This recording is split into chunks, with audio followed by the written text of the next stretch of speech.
Let's go. Sanibonani emakhaya, bahlali. Are we there?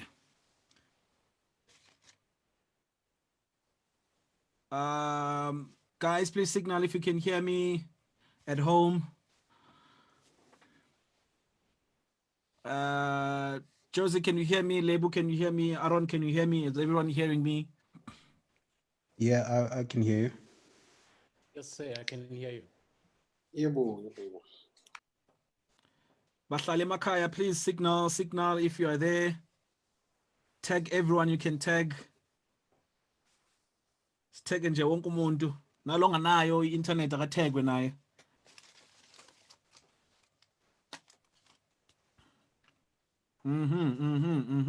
Thank you so much for coming through, guys. Just come through.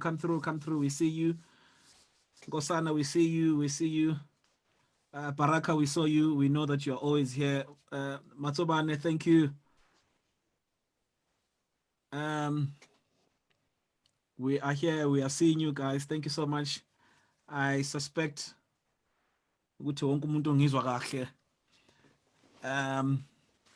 Hamonati, we can hear you. Thank you guys. Thank you for tuning in. We just need to get onto it. We've got a long program. Today we are finishing at 12. If you still need to if you still need to load some more data, please do that now, because you don't want to miss the last part. It's going to be a long show. Thank you so much for tuning in. And we truly appreciate you guys being here every time when we do this. And we just want to say we appreciate you. Thank you so much. Thanks to Basilia Media for the graphics. Thank you to Crotchet. Thank you to LT Branding. Thank you to Ocrio. We are live, Ocrio Radio. I trust that everyone can hear me. Thank you so much, guys, for tuning in. So it's Wednesday today. I think most of you have an idea what happens on Wednesdays. So we want to quickly just do a review again. And we've got a song that you just want to check it out. I think I saw it once somewhere, but I don't remember where. Josie, okay, can I play the song? Okay, wait. How are you guys? Are you good? I didn't even check on you, eh? No, we're good. I'm good. Leb's right. I'm all right, my brother. I'm all right, man. Okay, Aaron, where are you? I see. Where are you? Are you Game of Thrones? Are you in Game of Thrones, or are you in the country? Where? No, I'm in the country.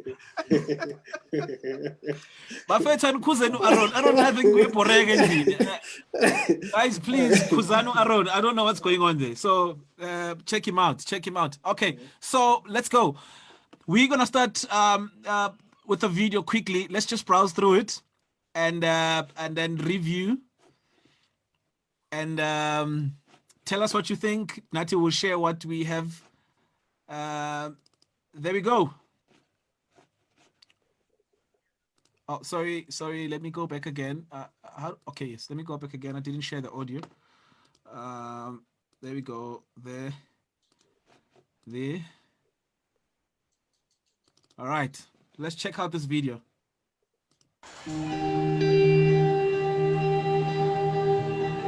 All right, guys. So let's settle down some.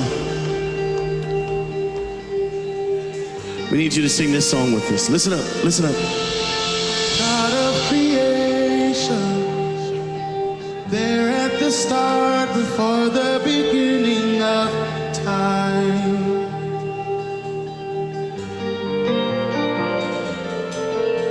With no point of reference, you spoke to the dark and fleshed out the wonder of life. And as you speak, 100 billion galaxies are born. In the vapor of your breath, the planet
pride.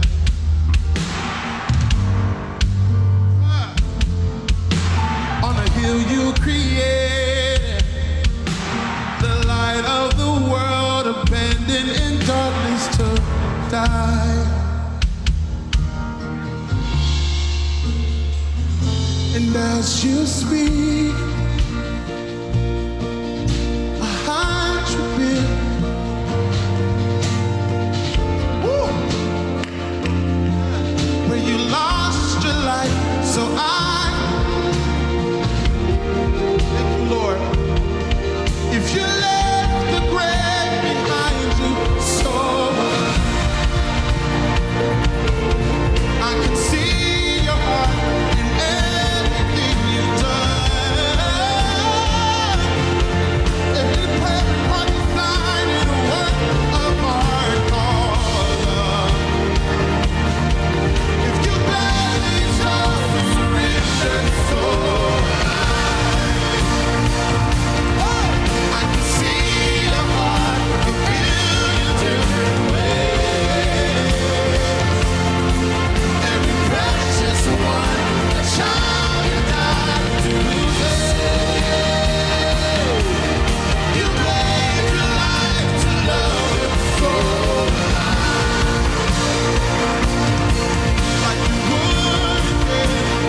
like you would again 100 million times. But we never could amount to your love.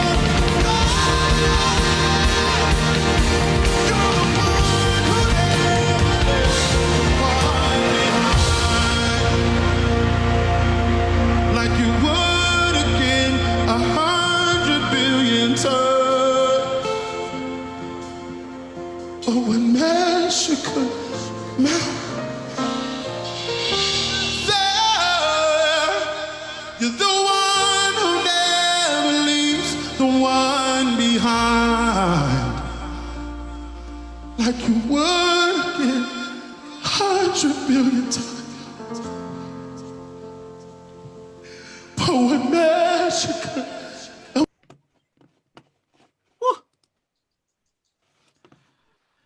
All right, guys. I think from there it's a reprise, and it's worship all the way. So there's a line there, guys. There's a line there that is really messing me up. If you left the grave behind, so will I. Okay. We kunento ethe ukuthi I think guys, I think you should start, eh? Because I feel like I'm gonna take a different direction here. Let's all agree. Let's all agree. The visuals. I don't think we're gonna be able to say much around that space because it's a church setup. Obviously, it's probably like their normal service. It wasn't really a production prepared for this recording or whatever. They were not doing a recording. That's just their normal service. So I don't think we should say anything around there because there isn't much. Let me go to the comments quickly before you guys come in. This guy's Amo Mpete, Mpete. I don't know. Sorry if I'm pronouncing it wrong. He's saying this guy's writing shows how much time he has spent time with God in His presence. That pre-chorus, as you speak, a billion galaxies are born. Just hits hard. I think I need us to. Not really. I'm not trying to make fun of this statement. I've been hearing it most of the time. It's being said everywhere. This guy's writing shows how much time he has spent with God, or he spends the time he spends with God in His presence. Blah blah blah. I think you guys know that line. I am not so sure if that line is always accurate, but I think I want us to really just then there, so that at least see, let's align things, guys. Let's align everything because I am left outside because now we'll go back there. And then other comments, lyrical content. Gaugelo says lyrical content, it's good. Nkanyiso Martin is saying songwriting level 100%. Praise Esmo is saying this song is timeless. That's why it's forever on the charts. And I think we were talking about it earlier. This song is on 25. Is it 25 million? 25 million, right, guys? Am I right? Yeah, 25 25 million million views. views. Yeah. Yeah. And let me continue again. And it's a cover. And it's a cover. It's not the actual artist. One of my favorite Wanda Hart song says one of my favorite songs of all times. Lyrics on another level. Koketso saying easily one of the best songs written in the past decade.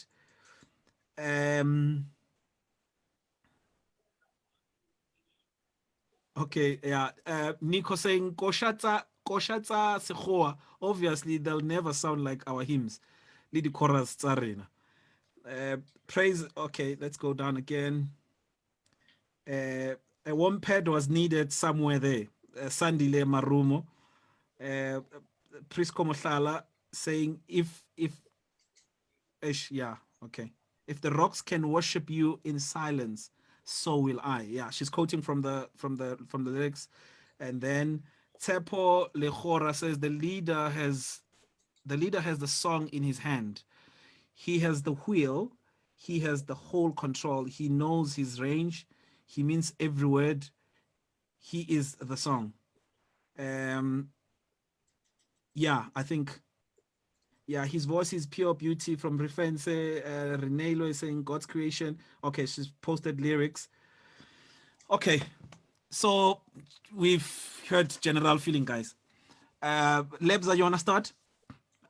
What's your review?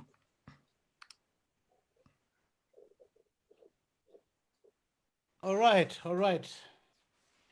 Good evening, everybody. Good evening.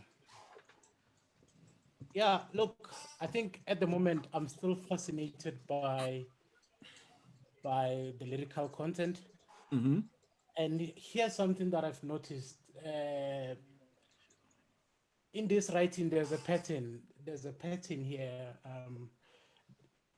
These guys, they followed a pattern when they were writing, and for them to emphasize the title track "So Will I," they had to create a series of patterns whereby from the top where they start, if the stars were made to worship, so will I, and they continue saying all these other words, and then they come back again. If creation sings your praises, so will I. So my fascination right here, I think I'm applauding them for this kind of a pattern, because after every time, after every couple of four or five lines, they still come back to the pattern. And I think if you are to remember this song for what it is this kind of a pattern. If creation, if something, something, if something, something, so will I, if something, something, so will I. You might forget a couple of other words, but this pattern is the one that makes it stick into your head. And I think I love that about them. I think this just makes me wish I could write some more songs for myself and try and use these Okay. skills, you know. Yeah, and Okay. here's another thing that I've found out about this song, eh? This song was written by three people. Yeah. Yeah, and I think for me, I'm learning the thing of not to be selfish in my entire work work process, whereby when you write, when you have a song and you only have the A section and a B section, you can still get a C section from someone else. That's where the collaboration comes in. Work with other writers if you are a songwriter, a composer. Work with other people to make sure that you enhance what you have.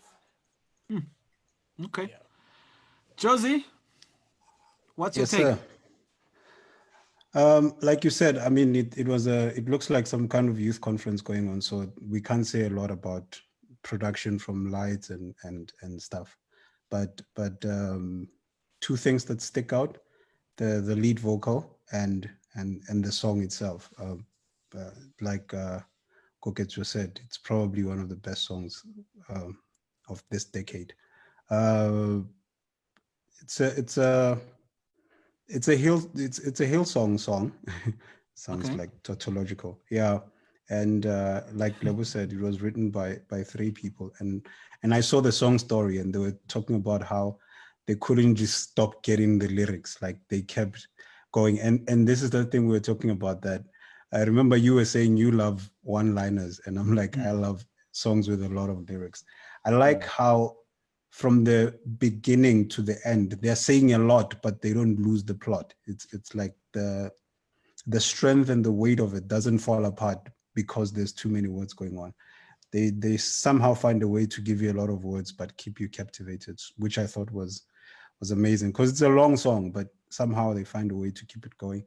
And Osby hits it, the lead vocal. He's really nice. He's clean, hits it nice, proper from beginning to end. Runs are nice, not too many, just where they are necessary for color, but you still get the overall melody of the song. If you know the original song, you hear he didn't move too far away from the melody, which is what I think some lead vocals tend to neglect. The melody of the song is important, because I mean, ad libs and runs are just there to just support a little bit, but don't over support until we don't recognize the song in its original context. And so beautifully done. And I think you can tell they used multi-tracks. They got additional, well, if you know the original song, they have a lot of the sequencer material from the original song. So yeah, if people out there are interested in enhancing their production, maybe especially if you're doing covers, check out multi-tracks, and you can get the stems. Yeah, you can get the stems for Loop Community, no? Is it Loop Community also has some stuff. Yeah, yeah, but I don't know if Loop Community they recreate them, right? They build them from scratch, and then multi-tracks, I think they get the original stems from something like that. I don't know, but whichever one you want to subscribe to, get those if you're doing covers, just so that you also kind of fill it up so that it's a bit more weightier. But yeah, that's one of my favorite songs by far. Yeah. All right. Thank you guys. Yeah, Nyanizo, I think we must agree that the English is quite up there. I think the pattern that we're using writing the song, it needs people that really read and to really get the lines, because I think there's a poetic vibe going on there, and there's a whole lot of stuff that are happening there that I felt maybe some other people, like some of our followers, Abo Mfundisi Tabang, Abo Reginald and Kosi, they might not align to this because they are just used to go on Tatekimang. So we might leave them behind because the level is elevating, and is elevated a bit. So, but hey, you'd never know. Probably they've got some time with the Lord. I think, okay, just a quick one. That statement I was telling you, Huri, you can hear that this person is spending time with the Lord. What's your take on that line? Is there something behind it, or should I just take it as is Rhino? Because I think you remember the other discussion we had with the other brother that we called. You remember the show I did in Pretoria? And we had Kalake. You guys spoke about something related to this. And you were saying more about spending, more having problems. You remember that space, no? Can you? Yeah. I don't want to say it, so I want you to say it. I'm just paraphrasing to Kumbula to Tain. What's your take on this line? Because we as Christians, we always say this thing: when someone is powerful and they quote scriptures and they say all these things, we're saying that this person is spending time with the Lord. Are we sure that he's spending time with the Lord? Or practice good cram from home, from school, 80 days school? He knows how to cram words and memorize and all of that. So my question is, I think you heard my question. You just need to respond. Yeah. Look, I think the first thing to be said is one of the things that I've been paying attention to is that in Christian circles we have a language. We have a special language especially for charismatics, that describes emotions that the normal English cannot reach. So it's like you know, in fact, there are words we took from English and we personalized them. They're now charismatic words like manifest and dimension and blessed and highly favored. It's just we have a language that helps us make points that make sense in the context of Christian, or of the Christian charismatic community. It's like saying somebody has a grace for something. It's a very complicated word, which I think if you said at a normal place nje, while chilling at a restaurant, they might get lost. But in our community, we know what that means. Feel like you have a grace. But I think this is just a part of that, like Christian lingo that helps us describe an idea. But I don't think it necessarily speaks to. It's not a truth claim. It's just an idea that's just trying to help you see that somebody is very gifted. But generally, people who write well or who sing well, and you feel things, do not do so because they spend more time with God or because they are more anointed than others. It's mainly because, and I'm trying to find a non-charismatic way of saying it. The gifts of God are without repentance. There's a high level of gift that some people have to function in an area, whether they are right with God or not. So for you to be effective and for you to speak things that are full of anointing and that are poignant, it's probably because you have a gift that God has given you, and God will use your gift whether you are right with him or not. The purpose of the gift is for the people. So when God sees the need in the world and you have the gift to fulfill the need, whether you are right with him or not, he will use your gift. So it's not a horrible thing to say. I think it's just Christian language, but it's not a truth statement, because there's a lot of people. In fact, the conversation you're referencing, when I was talking to Kyle, like I was saying, generally, one of the things I find whenever I see people who are very effective, especially in ministry related stuff, when I see somebody who I look at and feel like, wow, this person is really anointed, and when they minister, you just really feel an atmosphere change and all these things. My first reaction, and I don't know if it's a good thing to do, but my first reaction is, yeah, this guy really has problems, because one of the things that happens in ministry Yes. yeah, one of the things that makes ministry effective and that most people struggle with, people who are most effective in their ministry, it's people who walk in to their function feeling inadequate or knowing that they are not worthy to function in that gift. So once you come in, like Isaiah said to God, woe is me, for I am undone, I'm incomplete, I'm insufficient. That is the first step that brings you closer to a qualification of being used by God. So the more effective a person is, they probably have probably have like a David kind of situation, where they are people after God's heart, but they are people who have so much problems that when they walk into God's presence, they come in without any feelings of adequacy. And so when you kind of feel incomplete, and then kind of lock into God's grace, then you start to do more than those who feel like, I've got this, I'm living a holy life, I can kill it, that type of thing. I need to cut. But it's not always the case. I need to cut you though, right? But is it a Please good cut me. some of the greatest songs we've covered over the years and we've been singing at church, the writers were writing under the influence of alcohol, cocaine, and all these things that we always think.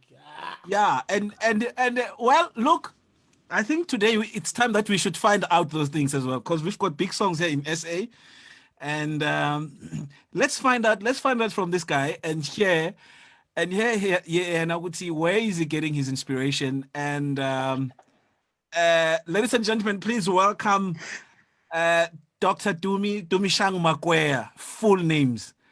Brother, how are you? I'm good on you, man. I'm sure you've been listening now. You heard the vibe where these guys Interesting. There are things I don't even want to get into. I think So Ugrand. I'm good, man. How are you doing? No, we're good, man. Thank you for coming through. Yeah, it's just now I don't know whether I should speak from the friendship level or should I speak from pastoral level. Thank you, son. Thank you for coming through. This has been a great, thank you for accepting the phone call. But now there's a lot of dimensions here in this group chat. So guys, this is Dr. Tumi, and I want to hear, I think before we go to questions following up from what Josie was saying and Lebo, I wanna hear your review. What do you think of the song we just listened to? What's your headspace around the song? It's a beautiful song, man. It's probably my favorite song in the world. I think I don't think there's a gospel song bigger than this. Yeah. More so because I guess I love lyrics as well. I love content-based songs, and I was just looking at the lyrics. One of my favorite verses. The structure of the song is not really does not follow you don't have a basic chorus that they sing over and over again. Yeah. So every verse has its own chorus. Yeah. I think this is beautifully done. It ties to the general message, and still they're able to make the verses address separate things, which builds to the soul lie. I think Lebo and Joseph explained that well. But my favorite verse, and I just want you to listen to what it says. God of your promise, you don't speak in vain, no syllable empty or void. For once you have spoken, all nature and science follow the sound of your voice. And then it goes into the chorus. I think this is something else. And as you speak, 100 billion creatures catch your breath, evolving in pursuit of what you said. If it all reveals your nature, so lie. And the point I'm making is, it's a verse that came through, speaks about his words not being in vain, and they come in the chorus and they speak about how every creature catches his breath. It reveals your nature, and it speaks about how it paints with his words. Man, I think it's the most beautiful song. I'm trying to think of any song that I can think of currently that, and I must say I'm a bit conflicted because I still like the Hillsong version a bit better. Yeah. I love what he did with his vocals. I still think well, I'm a bit biased, I guess. And I think the Hillsong still knocks me, man. And of course, the video has about 83 million on the original song. And that's one song, man. It's over 100 million views with the redone version and with the cover. So it says a lot about the song. Tell me something, because I know now you're going, you are really, I think we all see now that you really love the song. So I want to ask, look, we're not going to interview you and find out where you are from, who are you? I think you've done every interview out there. So if people want to really find out about you, they must just Google you. And Josie, what's the question? What question do you have? I think let's just wrap this up quickly and then go to the other questions you have. So, what's the question you have? What's the question?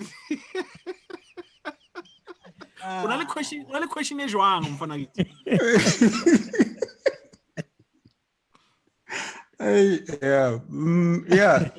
all right? No, I'm good. What for you makes a good song, a well-written song, not a good song, but an overall well-written song? What do you expect to find in that? Well, a couple of things.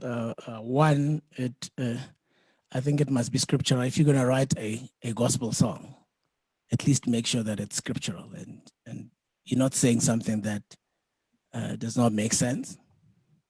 But also, I think I listen a lot to the phrasing in the song. You know, sometimes I feel like people just take words and they want to throw them in and force them into a melody that does not really sit well. So you hear lines overlap and you can see that the play on word was not properly done. So proper phrasing is absolutely important. And of course, if the music does not gel with the lyrics, because that's also important. If you're gonna have a good song, I think you should have the message itself also carried in the general music, you know. And good songs come with good arrangements as well. It comes with good vocals, and I think we pay less attention a lot of times to how things are said in songs, and it makes a huge difference. If you're gonna sing a certain word and you don't sing it right, and somebody was doing a video talking about how it's not battle, you know, and it's battle. But the point is you get what I'm saying? Yeah, we get the point. But have you seen the video? No, but I get the point. No, I'm gonna send you the video so that you know what I'm talking about. But again, let's say things properly. Let's phrase them properly.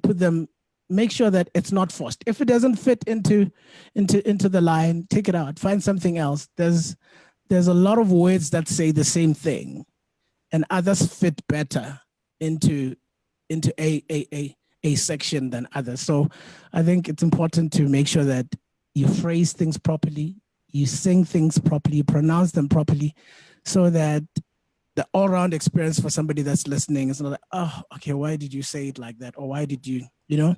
And by the time we get to lines and everything, the basic structure of the song is properly done, you know? Yeah, some of the important things. Okay, Lebs? Yebo. Mr. Makoya, Better? what's up? I'm good, man. How are you doing? Fresh. Obviously, everyone, all of us, or each songwriter or a producer, they have a certain way they work. They have like a process, you know. But what's your process like of working on a song? Sometimes I know when people write songs, the first thing that usually comes is the melody. Others is the lyrical content itself, what they want to talk about. Then they would just fill up the paper with words, and then some they put together the melody itself, and then only then go on to the lyrical content and the arrangement of the song, what comes first, and blah blah blah blah. Yeah. But what's your process like? Well, I don't think there is one right process to it, and I must just say that from the onset, people work differently, and because of that, they'll write differently, and our brains work differently. Some people cannot write without a melody. Others can have lyrics and without a melody and try and put a melody to it. I write different on different days. Sometimes it's words that comes first. Sometimes it's a melody, and I write into the melody. And I think that the important thing for me always is to be inspired to write. Like I'm fast growing out of just writing for writing. And I think I find songs that I'm inspired to write more meaningful to me than I just said, and I can do that. I can just sit, play a melody, start writing.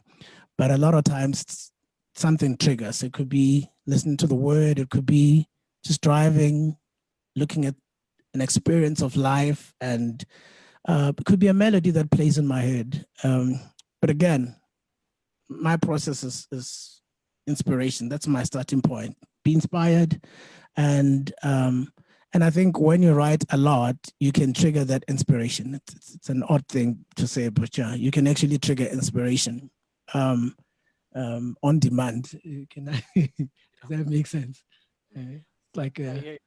you call on the gift, I guess. You can actually trigger writing. So, but also if I don't have, like, I mean, in instances where I just want to write, if I don't have anything in my head, like a concept or a theme of a song, and I'm not inspired, I would struggle to write until something triggers, until it's a word, it could be a single word. I mean, there are songs that just one single word, you've got the whole song.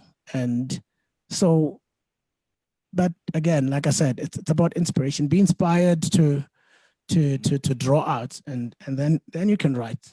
Um, um, but it's also a practiced skill. I think it's something you do and you do and you do and you do, and find topics to write about, and you practice to do that, and it becomes natural. Then you don't have to think a lot about it. And then I'll then think melodies and think structures, and sometimes it's just a chorus first, or a verse first, or just a word, but then decide what type of a song are you trying to write. Do you want it to be repetitious and say the same thing? Do you want to put in a lot of lyrics? Do you want to put in a lot of verses in it? So yeah, every song tells you what it wants. I think Shane said this. I don't know if you remember, Joseph, when he was mixing one of the albums, and he was like, I actually wait for the song to tell me how it wants to sound. So I think I think you must let the song write itself. You just find the words and help the song, but it's inspiration, man. Okay, sure. Wait, yeah, quick one. Because also you play keys as well. So Yeah. how much impact does that have in That in helps. your, Hey, yeah, that because I helps, know, man. because Hey, obviously that helps. the singers and the others who can play. So Yeah, yeah. I'm sure you struggle when you're doing productions with people that come and are trying to teach you songs, and you actually end up creating melodies for them because you don't know, they can't place it down. So it's a bit of a struggle to write sometimes if you cannot put melodies to it. So they come bam bam bam, and you're trying to think, what's bam bam bam? Where does that land me? Uh, but it helps. I think everybody that writes should at least learn, even if it's just the basics. Even if just, I mean, I you just need to know one key, honestly, if you're gonna write, and that's it. And then you can build on melodies on that, and then you can get pianists and keyboard players, Lebo and Joseph, to fix it properly so that it has the right sound, and they can do the production for you. But at least have the basic way to put it down, so that also it's what you feel. Because I think a lot of people, if they were honest, the interpretations of their songs, they just liked it, but it's not what they had in their head, because they couldn't put it down. So they just go with what sounds like it's working. So at least that way you don't lose what the core of what you wanted. Let me make this thing slightly interesting. Yeah. Because we're going towards the end now. So I just want to ask you a cheesy question that would be asked by a normal person. Sure. Maybe let me go to Love and Grace, because the three of us are there. The three of us are there. So all of you.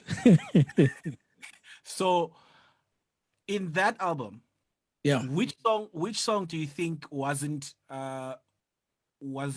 obviously, you realized later that it wasn't well executed to the way you heard it the first time when you heard the song? And I'm talking now production, not that the song is bad. You just feel like maybe somehow we didn't get the right, because I mean, at the end of the day, you write, you put it together on the piano. That's the first blueprint. Obviously, you just do the blueprint.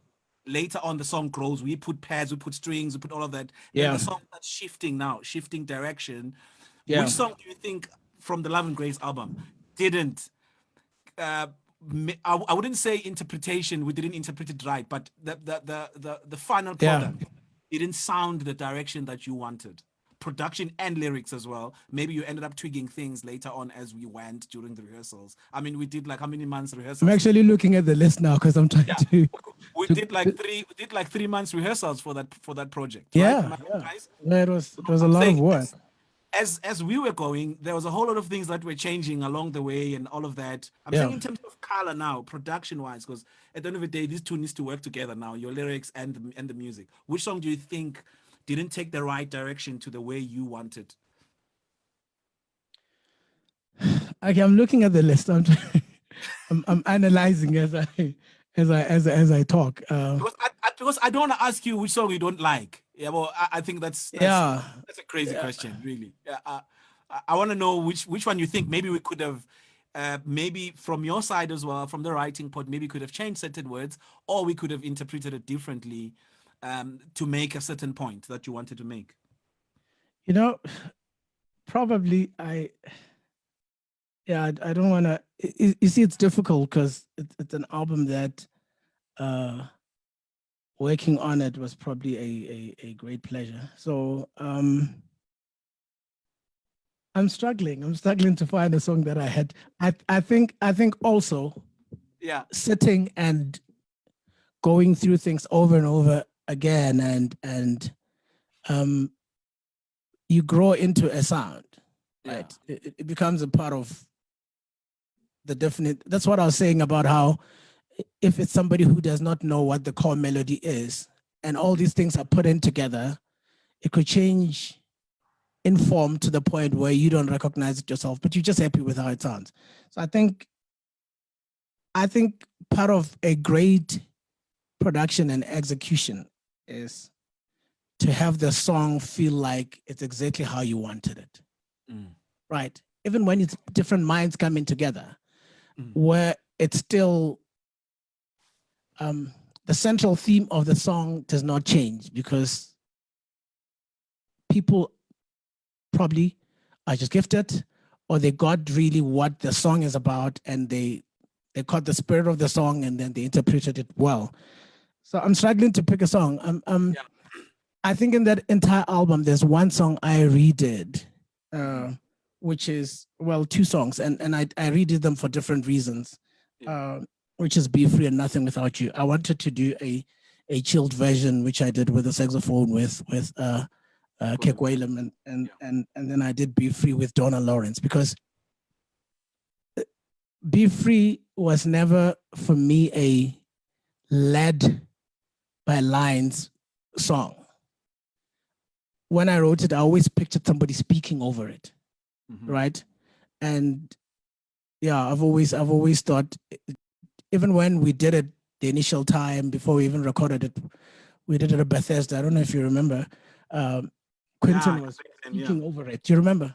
Yeah, I remember. Cue on it. Yeah. So the whole concept about it was somebody speaks over it, and I don't have a speaking voice like other people do, so I couldn't do that. So it's the only song that I did and changed the approach because I wanted it to have a speaking voice. Because that was the original feeling I had about it. And yeah, probably if I had to pick one, I'd probably pick that because I wanted it to have a certain element. But the song still came out well. I mean, there's nothing wrong with the song. It's just not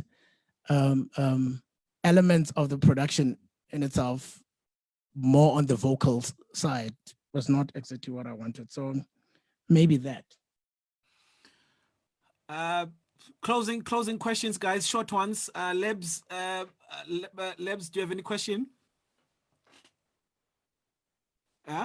We are not hearing you, my brother. Did you pay? Oh, Josie, I saw you wanted to come in somewhere when I was asking the question. Oh yeah, on that Love and Grace one. I wanted to say on Love and Grace. Yeah. I think the one of the most, it's not the most, but one of the songs that I wish maybe you should do it again, Makoya, sometime in your life. Because I think people are not picking up on it. Grace, I think that's a I wish people could hear it. Wish they could hear it more. Oh, Okay. So, but Yeah, but Yeah. I don't really have a question. I think it's weird because I think most of the questions I've already asked them a long time ago. So, yeah, but I don't know. Yeah, but yeah, With I think, Grace as yeah, well. I think the issue about Grace as well, which I feel the disadvantage of having a lot of songs is people don't get to hear everything. And True, it's just the true. truth of life. Like the more songs you put out, the lesser people hear. And so that's why it's important to do them, phase them out one at a time. And the concept of singles is a very good concept because then you force people to listen to things. I mean, I still have people listening to that album or any of the other albums, songs that have been in circulation for a long time in those albums, and they're hearing it for the first time. Not because it wasn't there. But also I think we rush to move past things. We think we don't have time. We actually do, but I probably will. I think let's just sit and do a whole set of all the songs and not do new songs for a period. The temptation to write is always there. There's always songs, man. There's always something triggers and you want to write. But I think I want to take time out and just make people hear these songs. And it's what I'm doing with these sessions that I do, that I just do song by song by song so that people hear them. And I'm still shocked. You know, when somebody says, I've not heard this song before, and I'm thinking it's always been there. And but I guess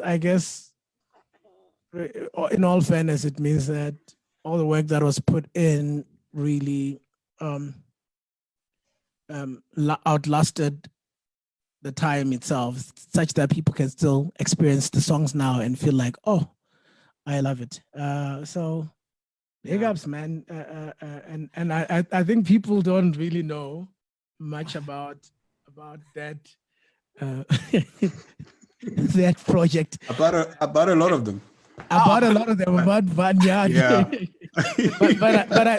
but also I think you must also be aware of the fact that sounds are very people specific as well, and there's I think certain people carry certain sounds, or they're able to express them better, and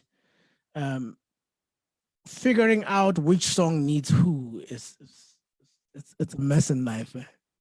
It's a mess. I think I appreciate the fact that a lot, and I've had Joseph and I've had Lebo and all of you, that there are projects you say no to. Right? I'm right. Yeah, I think now I think the topic is getting complicated. No, I'm helping you so that you don't start with those things.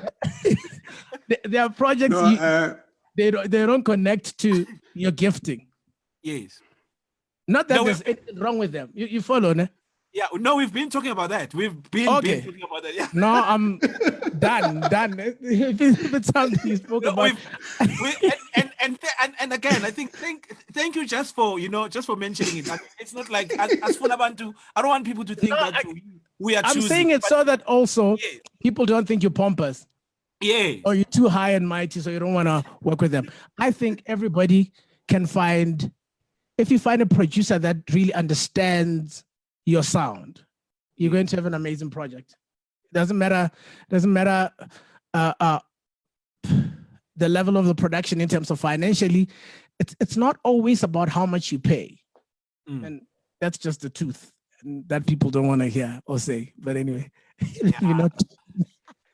before I let you go, because the questions that are following up here are questions that have. Yeah, I think your response will be more of a. Okay. They are just your intellectual property. Your response will, will give too much information, and I feel we still need to have part 2 of this because. No, show any time, man. We still need to have part 2. I think we need to have you on our season 2. Yeah. where we're really going deeper with this, because as another question, simple question, because I mean everyone knows that you're a writer. Yeah. Do you write for other people? Can we call you and Yeah. get from you? But I know that the three of us here we can call anytime. But other people, is there an angle that probably could use to request a song? And because obviously some other people, maybe they might not be on the prime level, I'm just saying that someone I'm mentioning. I've got a friend here from Tanzania who's Baraka here, and there's a friend from Italy now. Yeah. And I know that they are doing music there. Is there a way that they could maybe find? Can you write songs for them? Do you write songs for anyone else? I do, man. Yeah, no, I do. Actually, one of the things I'm doing now is I'm writing content that, because I'm realizing it's a lot of songs. I'm writing content, leaving it for people. Of course, you become jealous of who does what. Also, I've had people ask me to write songs that I know are not within my headspace to write as well. So I'll not write what I don't connect to, and so there's a space and there's a people that I don't mind. I mean, I write a lot of stuff. So if somebody needs songs for an album or whatever, give me a call, man. Let's see if it works. If it works within your sound, I'm happy. Yeah. So I'm sure you're not choosy like us, because we have to be choosy. No, I am though. I am. What's the criteria? What's the criteria? How do you know? No. I get to be on the sound must make sense, because I'm, even though I try to write, I'm not a traditional gospel writer. So if you're gonna look for a traditional song, I'm probably gonna struggle in my head to put that together. I can, but I just feel like I'll not do justice to it like somebody else who writes traditional gospel, and that's not even language based. It's not even about language. It's just about the sound. The sound itself. So my writing is very sound specific. So it's about who wants a certain sound, and those are people that I'll probably be able to write for. Makoya, ke a o koba hona no ntate. Thank you, man. Because now the people are opening it up here on the comments, so I really don't want to entertain that right now, because I feel like it's gonna take us another hour just to wrap this one up. No, we'll do it season 2. It's all good. I think season 2. Then they'll see us there. We'll be wearing suits and ties, and then we'll answer. I lastly, just to ask you a casual question. Yeah. Why did you decide to do a studio project when you've been doing live recordings following each other? Obviously, I know the first time. I mean, they were way before, and I think on season 2 we'll talk about Intense as well. Sure. So we'll go there. So, but why studio projects? Which one do you love more, live or studio? Which one makes sense for you? It's a bit of a complex space. I think you do a lot of lives and you get tired of the dynamics of live recordings. It's just something always, man. Like, you guys have worked on live productions for the longest of time, so there's always something that really. I feel like live recordings are battles. This cost-wise. I mean, we were talking about cost yesterday, so Monday. They're very costly. On the magnitude of what you want to do, it can be anything into millions even, and I think I just wanted to sit and make music and not be worried about the surrounding elements. Like, you're on stage thinking the graphics going on properly, you're thinking the sound is, do people hear this? You're worried about build up to that event, it's ticket sales,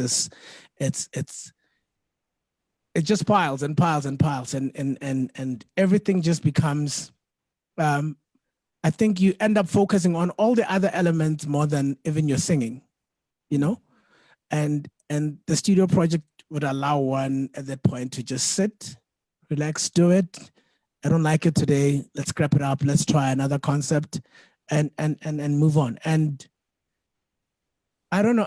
I probably am gonna over the next couple of years do more studio projects than live, because I think for me, it's not even just a cost exercise. I think it just allows me to sit and express without the worries of anything else. And if anything else, if I record a live version of that, that's fine.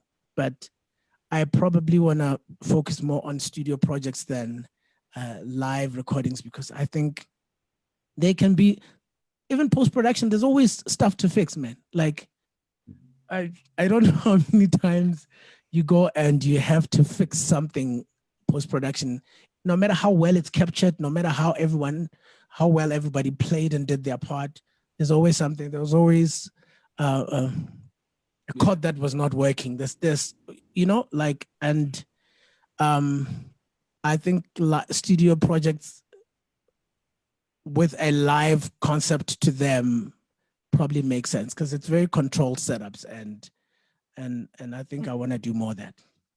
Okay. Let's do season 2, because we're not gonna finish. Now I'm with you. Yeah, no, let's do season 2. I'm with you. And perhaps let me do an exercise, because I think it's one of those things, and I've just been thinking about it lately, about perhaps it's one of the conversations you should have. It's about interpretation. Okay. And the exercise of interpretation will be, can I send you guys a song? The three of you. Right. Okay. One song. But I ask you invite me for that session, because I want to. But the same song. So what's the idea? One song interpreted 3 different ways, or one song and we interpreted? So I'll just send you the skeleton of the song, keys and vocals. I've done vocals on the song, so I'll send you that. Yeah. And everybody interprets it the way. But I think the point I'm trying to make is, one, people think differently. But 2, one of them is going to sound better than others, not because one is more talented than the other, but because one captured the mood of the song in a way that one relates to. Yeah. Or out connect to. Does that make sense? Yeah, but you see now, I wouldn't want you to be the one judging now whether the song works or not. I think No, wait. No, I'm gonna pay for the song, right? No. Whoever does it right. No, you want to. Whoever does it right gets paid for the song. No. I must be happy with it. Wait. Before we get to the payment part, my biggest problem. We'll get people as well. Because at the end of the day, there's an audience which needs to listen to the song, right? Yeah. We'd have to do a playback without people knowing who did which song. I think that's the first place to start. Yes. Nobody must know who did which version. Yeah. And once that is done and people voted which one they feel they get or they connect better to, now we can take it from there. Because it's about the people as well. It's about the recipients as well. So it's not just about me listening and say, oh, I love this one. It's also about how do people receive the song? Because that's important as well. Interpretation and reception. No, we can do that anytime. We are actually send available. the song tomorrow. By next week this time. I am definitely sure you still have our banking details, so we're not going to discuss. No, I do. The biggest thing we need to discuss. Yeah, Lebs. Just right. Another thing, when we play back the stuff to the recipe, we don't say this is Joseph's version. This is version. No, we agree. And then we just say version 1. No. Yeah, no, Siyobona Kusleeve. We are not even telling them during the playback. They're only going to see Kusleeve of the next album. We can't talk about this. Right? I'm with you. Okay, cool. Doctor, thank you, bro. Thank you, because I know this thing won't end. I know this discussion won't end. So, thank you, Jan. It was lovely chatting with you. Hey, no, Shabur. Thanks, man. Sure. Thanks, man. Guys, I've been seeing your comments. Look, it was clear that this conversation could take forever. It could take really forever because we come a long way. We did a lot of things together. So this conversation would have just went for a good two hours. But you remember that today is our second last episode.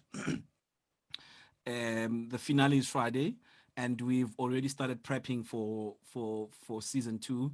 It's amazing. It's already scripted. I think you guys are going to love it. And I think, guys, we should stay more on this discussion. I'm trying to think who I can call now. I know it's late, but I'm sure we can wake someone up, just one person, and see if that person would answer. What do you think? Let's go, Baba. Let's do it. Let's do it. Or we can close the show here. I mean, if people want us to end it here, we can just close it here and say bye-bye. And okay, so we need a disclaimer for the song. Shouldn't be played to friends and family. Okay, yeah, I think just people and are just talking about money, and they had money, they had just payment. So obviously, then that's what they would be interested in. So, guys, again, please don't forget to follow us on YouTube. Don't follow us on Facebook. And I'm busy texting, guys. Don't worry. I'm busy texting, trying some other connections as well to see if this thing can work now. Follow us on Instagram, YouTube, like our YouTube page and everything. So I wanna invite someone. I wanna invite someone that is coming to really wrap up this season for us. And again, I think now that I'm thinking about it, we need to start on the songwriting before we go to other places as well. We need to start from the songwriting point of view, because he's got albums for days, and he's been writing for all these years. And he has created melodies for us. He has created choruses for us, for our churches. And you remember, guys, that we had said, I know that I think there's two people that are requested that to us to review their songs. As only two people locally.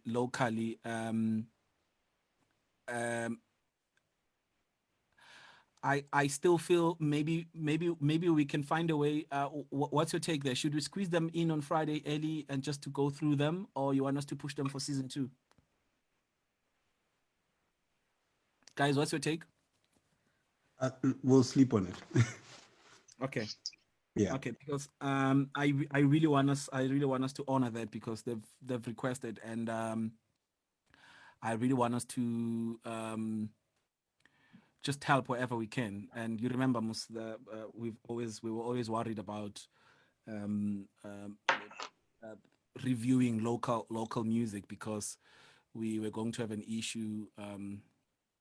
We're trying to, be safe, because now maybe we might say things that our local guys wouldn't like, and we are local, so hitman ungamona nje sakokota ngegate nje yabo. So it's safer when we do things from outside, because hitman will have to fly all the way. By the time he gets here, he's really irritated. He won't do the job. So let me welcome, guys. Let's welcome Pastor Jabu Hlongwane, who's coming in. Fundisi, can you hear me? Yeah, I hear you. Niyangizwa nini? Hayi, siyakuzwa mfethu. Naso. Kahle umuntu bengeke simuzwe ngoba thina we've been running, so si right thina from our side. All right, no siyazwana ngikret. So inkinga bengaba ngapho kuwe ukuthi uhamba ne Apple noma uhamba ne Samsung or Huawei. So we can't really comment kakhulu kulelo side.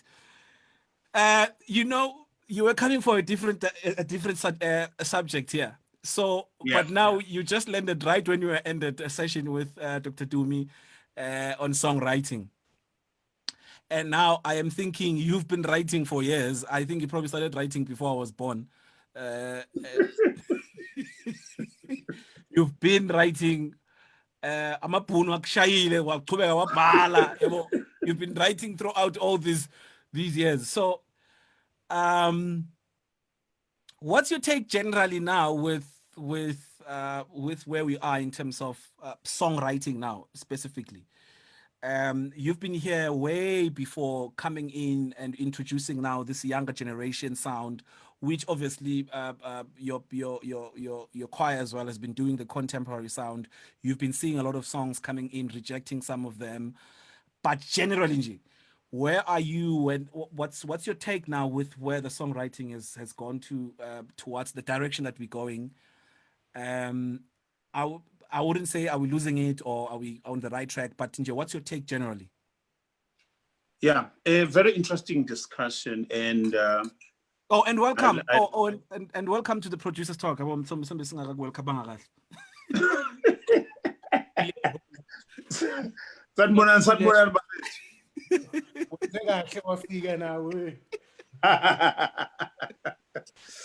Yeah, no, man, this topic is very interesting, ne? But the biggest thing before I go into answering you, the biggest thing is understanding ukuthi ayikho into wrong nento right. It's very subjective. Ikhona tendency ukuthi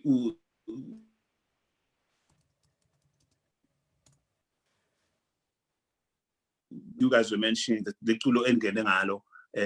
There's a whole lot of stuff, ne? And but the biggest thing for me, I've learned over the years that there's no one way of hearing things, and there's no one way of seeing or making things or creating songs. There's no one way.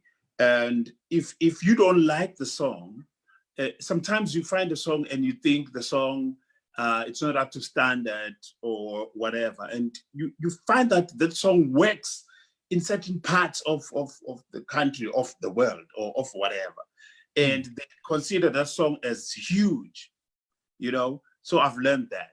That's the first thing for me. But Nisangezo, I'm still hearing you. Oh no, we're hearing you. We're just listening. We are letting you flow. Okay. Yeah. I've learned over the years to be humbled by. Let me tell you a very short story. I was performing in some place in the northern Zululand. I was performing, and the audiences, the audiences, full in the stadium. The stadium was packed. So I come in. It was my first album, and I had very nice songs there that I consider as superior or cream of the crop in terms of the quality and whatever. And then there was a group from the area that came in with a Casio keyboard. They put that Casio keyboard, and then they started playing for the whole stadium. Mona, I do not know what happened. According to my judgment, they were playing crappy music. The sound was crappy. The song was crappy. Everything was just crappy, and noise and stuff. I could see people running from all over the place, coming, converging into this place, Lagne Show Court. People going crazy. And the way they were dancing and enjoying the music, the dust rose, and the dust was floating on top of their heads, and people were like going crazy. And I'm like, what? What's going on? And me now with my nice music and sound balanced and everything, people just looked at me, and I'm like, what is going on? So I learned, even that was my beginning of my career. That was my first album. I learned to respect everything and not criticize anything, because I do not know the journey of that song, the journey of the history of those people, the taste of music people like in certain parts. In my world, I tell you that type of music could not work, but it worked there. And I've seen that in many places, including in other countries, going to Malawi, going to Ghana, Tanzania. You see music, to know, I wouldn't do it like this, but it works and they like it. So I've learned that in the songwriting space. Your question was, what is my take of the songwriting or the music, the direction of songwriting? Generally, I am so impressed with the efforts that people are putting in terms of songwriting. Since we moved from the choruses that are found in Sefila or Ikilong or whatever, there was an era where we exhausted those songbooks and others. And then people started to move now from that. I see a nice surge of moving from that, and people are composing new music, and people are putting effort in terms of production. And then also with the area of recording music live, I see a lot of efforts being put there, and understanding how much it costs to do these things. I can see that people are trying their best. So it's a good thing that people take this thing very seriously now. They don't think they can just walk in and just do this thing. And if you want to walk in and do this thing, man, you're going to be left along the way. So it's a good effort. But before I let you come in, there is a danger.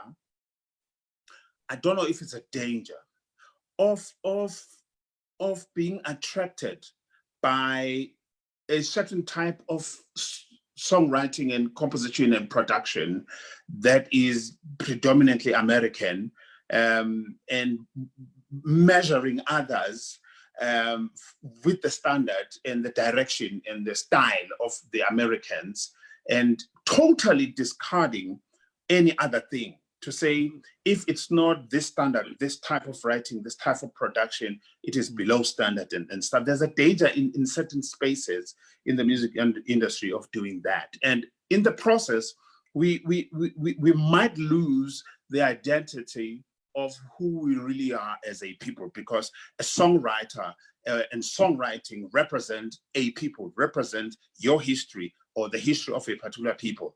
Now, when we discard everything and jump towards a particular direction that is saturated in its own, saturated, we might lose the identity of who we are. I don't know if Nyang is, but I was just thinking about that. Yeah. Let me ask you a silly question before these guys come in. Yeah. When you're making example, Uti, you went into Kamhlabelingan. Yes. And you heard these guys performing with Ikesho and blah blah blah blah blah. Yeah. Now that you're thinking about it now, do you think Leanto by performer there was it the ones that you are performing now when? It was not okay. The biggest thing about it was not the tende like the tende. Yeah, it was something else. It was crappy. I mean, it was the sound was terrible. The lyrics were terrible. The everything, the performance was crazy. You know what? That's where I first saw this thing of, and I adopted some of those things because it educated me and humbled me at the same time. To say there's singing and then there's performance, and when you're on stage, people kind of like the performance, even though they like the singing. And I learned a lot of things. So, for instance, if I do a song that would be a dandy type, mine would be different, because I would bring in sounds and rhythms and stuff that would be where I have been musically, bring it into this. So my dandy would not exactly be like their dandy in terms of sound, in terms of their singing, in terms of, because I would love to put in who I am in the song. So the simplicity, yes. Yeah. Yeah. No, will. Lebza, jump in. Mfundisi. Eta? Grand. Yeah, I'm okay. I'm good. Yeah, I'm quickly gonna pass you to Apostle Joseph quickly.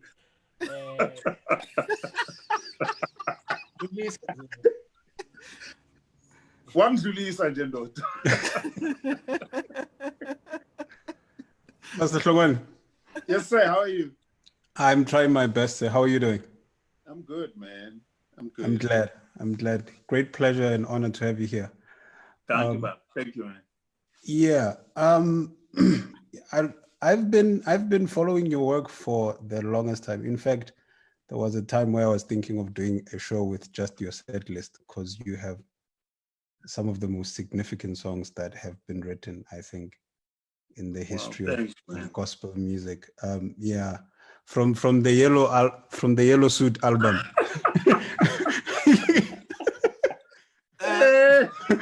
All the way. Johnson, Yeah. should we put it under Tumi's challenge as well?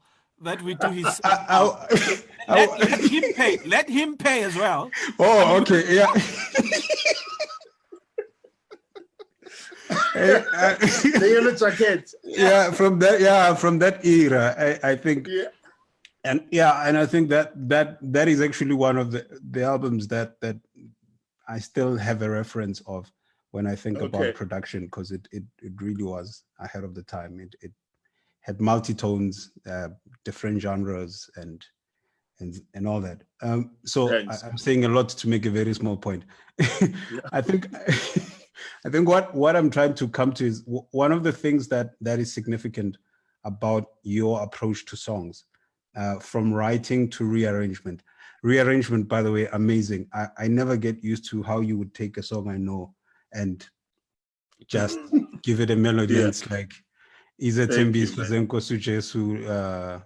and all these things. Okay, yeah, let me not give you your biography, because I think you know these things. Here's my thing.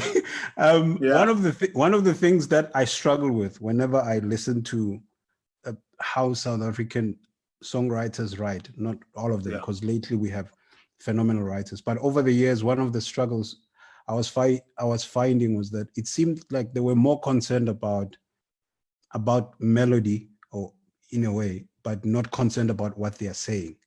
But somehow in your songs, you say like poignant things with very little words, or not. You just say one sentence, like "Gue, gue, gue, gue." Just that line for me. It's one word repeated, but it's making a huge point. So I'm curious. Do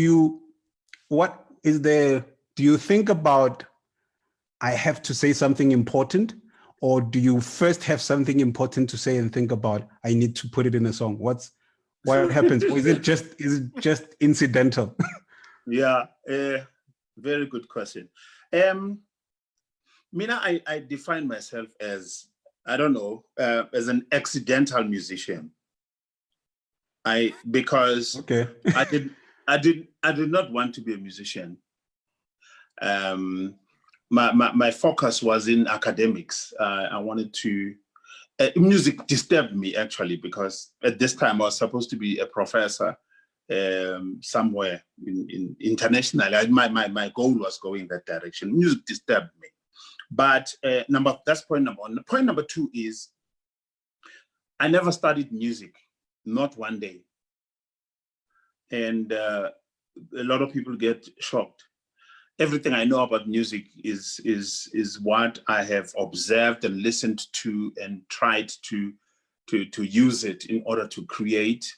And I remember there was a time when I moved from KZN to do music here, to do what I'm doing, actually to start Ijoyas formally. There was a time, about 5 years, where there was nothing happening. That's where I wrote most of my songs, because I bought a little keyboard, and I bought a music book and learned chords. One for like a good 3, 4, 5 years, whatever. But to go back to your question, I don't sing when I don't have a song. I don't compose a song when I don't have it. I need to hear a song first. And there's something that was mentioned by someone amongst you. I think Dr. Tumi in the session, his section match. What does the song want? When I compose a song, I compose sometimes from a melody. I get a melody, one liner, maybe no words, and then I put it down on the phone sometimes, and then ngelinye ilanga some words come through, and then I put them down, and then sometimes it becomes a rhythm that starts a song. There's a song that I did with Xoli. I was hearing a piano. Tap, tap, tap, tap, tap, tap, tap, tap, tap, tap, tap. So we did that song, and and then the words come in. My goodness, the rhythm and the piano invite the melody and the lyrics. So my songwriting starts from everywhere. It starts from a rhythm sometimes. Sometimes, for instance, I was in the studio doing a different album, and then I had a bass in my head. But it was a car driving past while I was going to studio. That bass line remained with me, not fully as people hear it now. It dum dum dum dum. That's it. That's where Vusowako came in. Really? That line is dum dum dum dum. So I was carrying that bass line for around 2 days or so. Then I pick it up and create the whole song from the bass line. And then I had to decide on the bass line, is it full or does it go beyond that? And what is it that it needs? Then the bass line calls the rhythm, and the rhythm calls the chords, it calls the melody, it calls the lead. Sometimes I create and then I don't have a lead, but I feel the song is full. So I just try and see whether it's a song that is driven by the backing vocals, or do I need to in there? Or sometimes record the backing vocals and listen. And sometimes I remove them and I put in my lead instead of backing vocals. Maybe it's a blessing of not studying music that helps me to create the way I create, because I do not impose what I know musically on what I am creating. Xoli will tell you that I did a song, Eti Moya Jehovah. I did that song. That song was an English song. But I'm saying, Xoli, while we're doing the song, I'm like, no, man, the guitar line I'm hearing is very African. So when I put English lyrics on it, it just doesn't sit well. So I went back and I wrote a new lyrics, new chorus and everything. Moya Jehovah came from that.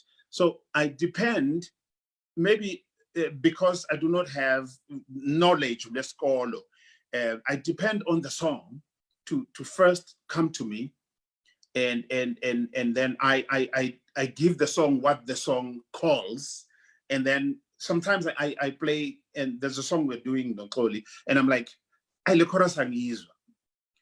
just try and find something else, and then you'll be like, no, maybe we do something like, nah, no, not that. Maybe let's try that. I'm trying to match what we are doing to what I am hearing in my head, because sometimes I'm not even sure what I'm hearing in my head. So I follow the song very closely so that the song leads me to where it wants to go.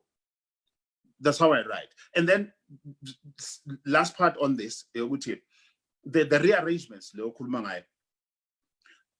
I intentionally want to write something, and then I intentionally want to pick up something from a known lyric, or from a known line, or from a known whatever. Is a tembiso, or Uvusowako, for instance. I pick up Uvusowako and work from there. Now, when a person listens to this, the melody is different, the music is different, the rhythm is different, everything is the only thing that can be identified is those lines, maybe 2 or 3, and then the rest is for instance, there's a song called Manfuni, and I did on Crosspower 3.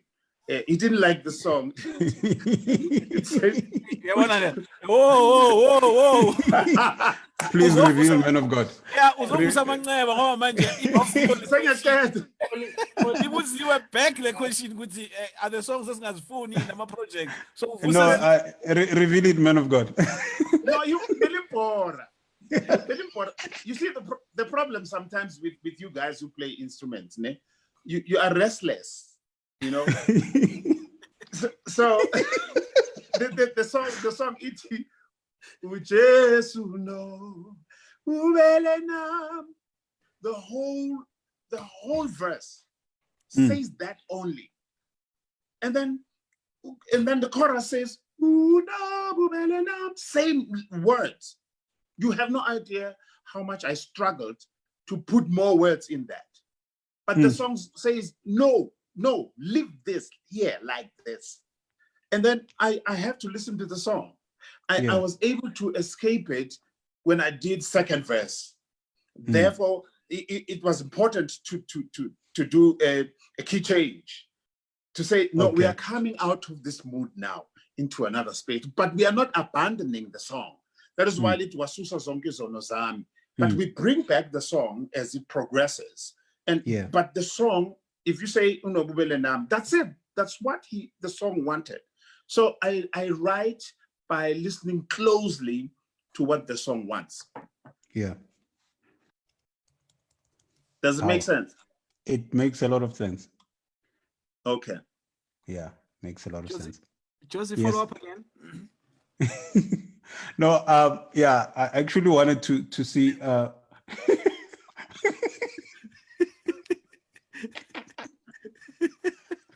yeah, because I get really fascinated by lyrics.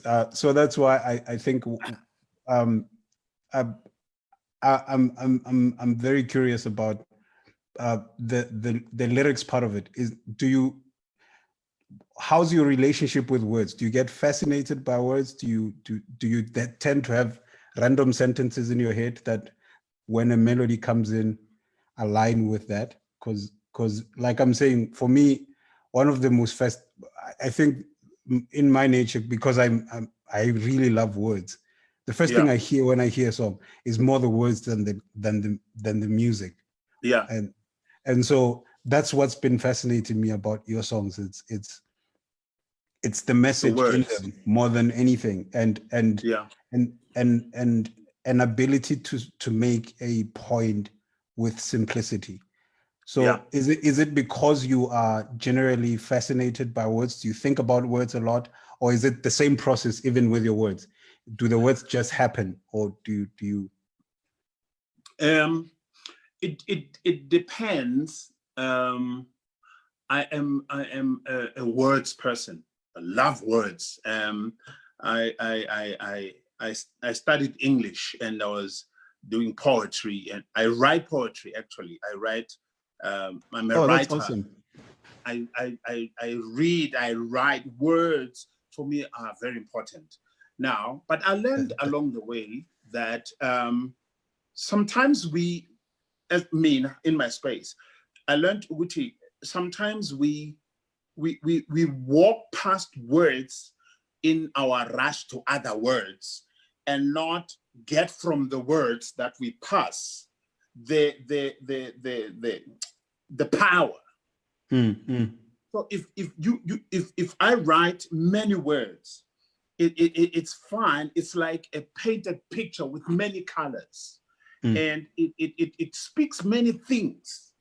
And now the revelation came when I was reading the Bible. Ingilosi, they are flying up and down. Ngamaphiko zithi uyingcwele azisho into eningi, you know, azisho into eningi. And I discovered that I was verbose. I used a lot of words, especially big words, because I loved big words that carry a lot of weight in terms of depth and of the meaning. And then I decided, when I listen to music, particularly music that works, whether it's a music from the US or music from wherever, simplicity works better than a whole lot of words. There's a song, it's Johnny Gill, ma.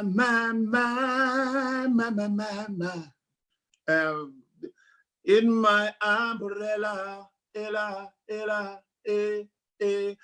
there's a playful simplicity, but that playful simplicity helps the song to remain in the mind of the listener first. But on the other side, in the spiritual, when the song I made an example of to Jason of Bellingham, I wrote that in tears.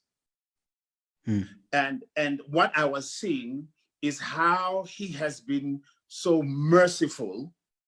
And there was no other word that could work with that, because what I was feeling is the mercy of God upon me. Now, when I write the words, no matter how many words I have, I was not allowed to move past that, because the depth of that comes from my experience and the tears and wherever. So if I move from that, I am betraying the song. I am betraying my message. So I sit with that until it is enough.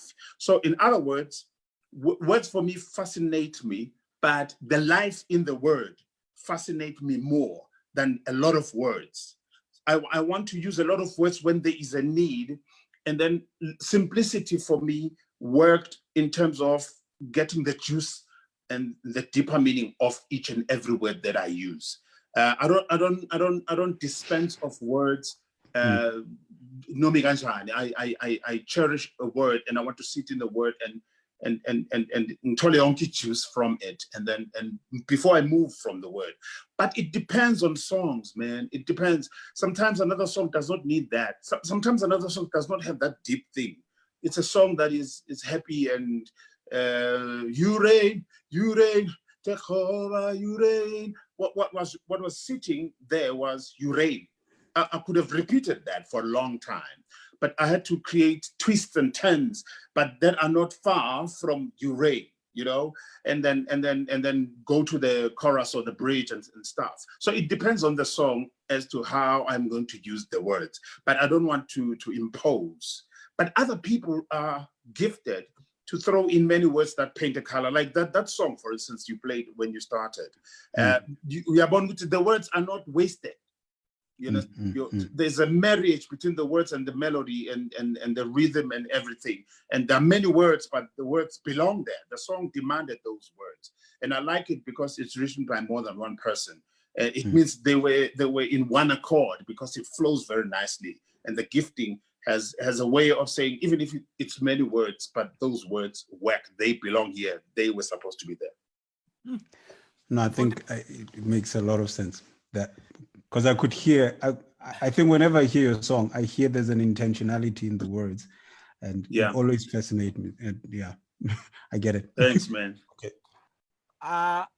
I think we have dwelt kakhulu go songwriting now, and I know that if we go in there, you're not gonna stop, because I know you in that space. So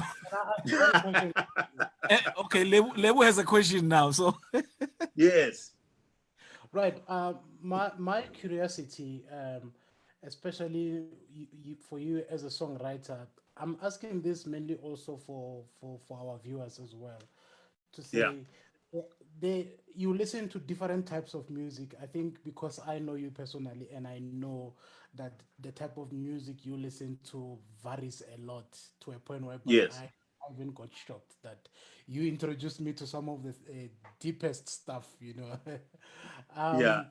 Now, how much influence and impact does that kind of the music you listen to have in your writing, and how do you control yourself from not writing and ending up writing something that sounds very similar to the type of stuff that you listen to over and over again? I'm gonna give you an example. If I listen to, as a piano player, if I listen to maybe Keith Jarrett, you'd find maybe most of my progressions now, they lean more onto the type of Keith Jarrett progressions and all that. But for you as a, how do you control all of that? Oh, that's a very good question, hey? Like you say, I listen to a lot of stuff, but this is the thing. Right now, I'm listening to female bassists from all over the world, and particularly starting from the US, whether it's US jazz. But my first love is jazz. I listen to that, and sometimes I listen to dramas of the world. I check dramas of the world. Sometimes I listen to keyboard players or guitarists, and sometimes I have a yearning to listen to soloists, male soloists or female soloists.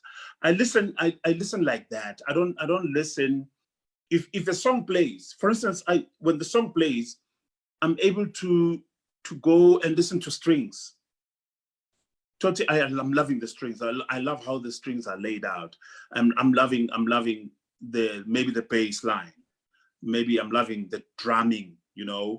And when I do workshops, I talk to young people to say, if you're in the music space and you call yourself a musician and you play instruments, it's important for you to check as widely as possible, because it influences how you play and how you hear music and how you interpret music.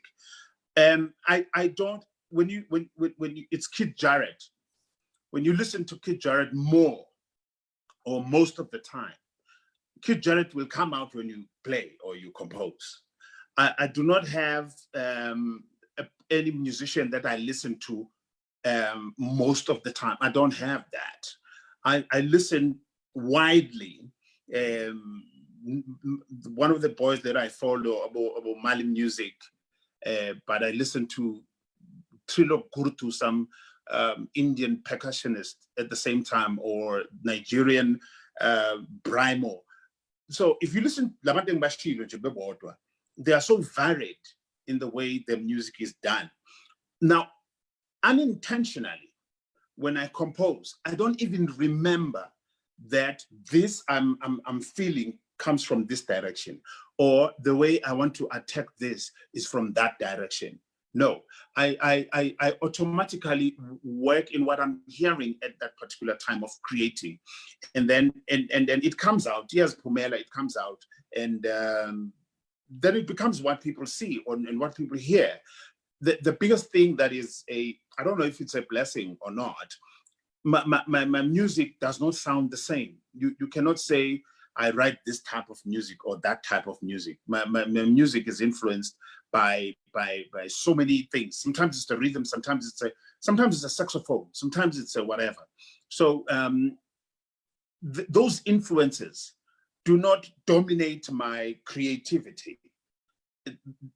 You will find that at some stage the creation has layers of different influences in the creation that you can't identify, which, you know, this is Kid Jarrett or George Duke, or the drumming is more Dave Weckl, or this is Chick Corea piano, this is a style of singing, Sagabani or whatever. No, but it sits there comfortably and create a new sound or a new song or a new creation.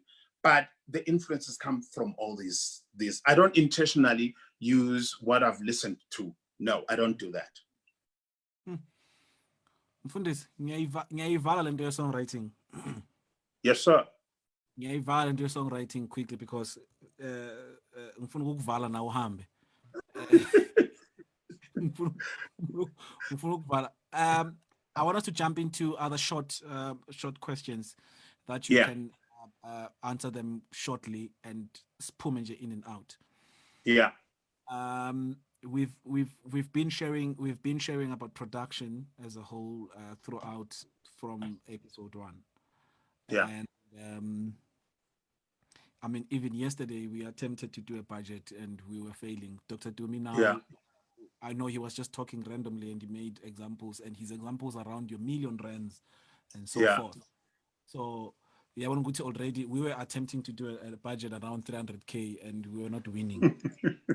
I do not want to attempt that discussion with you right now because your productions now, they are around there. Your examples will be around millions as well. So I don't want to offend my up and comings if they are comings. How important to you? I want to jump into production quickly and then jump into branding as well, into having a solid brand, building a brand. You left your career, what you were doing at the time, to build this thing that you have built so many years and made it work. So I want to jump into those two things and then we end. Let's say 10 minutes. How important is production for you? Because now again you're coming in as a songwriter and I know that you can play piano, obviously, just to make Yeah. idea and whatnot. But Yeah. how important now is production and making things work. And I know when I mean production to you, and then I mean a whole lot of things. Yeah. There's lyrics, there's music as well, choosing the right band members, um, um, putting the whole production, the whole presentation together. How Yeah. important are these things for you? I know this is a broad question. You can answer it for an hour, but just jump in, Yeah. Jay. How important is that for you, so that those who are planning to record as well, they can have an idea as how you feel about production, Yeah. spending money to it, again, financing it, make it work, and again, just holistically, Nje, production, Nje, how do you feel? What's your heart there? Production for me is important because a song, okay, production is like clothes. You are saying this is a song. A song is like a naked person, and production dresses up the song so that it consumption. When you see a person that is well dressed, it's easy to appreciate and be attracted to that person. So it's important in production because it dresses up the song. The nicer the production, the nicer the song. It's easier for consumers to be attracted to the song. But this is the thing, and just like in clothes, it's important to do a good production for the song. Now, I find that producers who play instruments have a tendency of dressing up all their songs with the same clothes. So when you listen to songs, you have to tie Usman Ban lawyer, Usman Ban, or this is so and so, this is so and so. If they want that, it's fine. But for me, I want a production that would make songs to be individual. That is why it's important for me to follow what the song wants. So I could be, no, the song wants to be empty. The song, take out the strings or take out the organ, maybe give me a soft pad there, and then and nothing else. Just maybe give me piano, or because I want to dress up a song in clothes that work for the song. So production is clothes for the song. You have a piano, then you play a piano. Hey, let me drums, drums, or whatever. For me, production is very important in that way.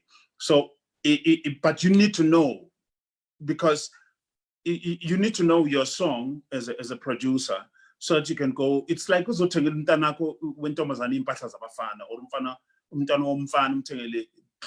of a girl child. You need to know, this is a girl child.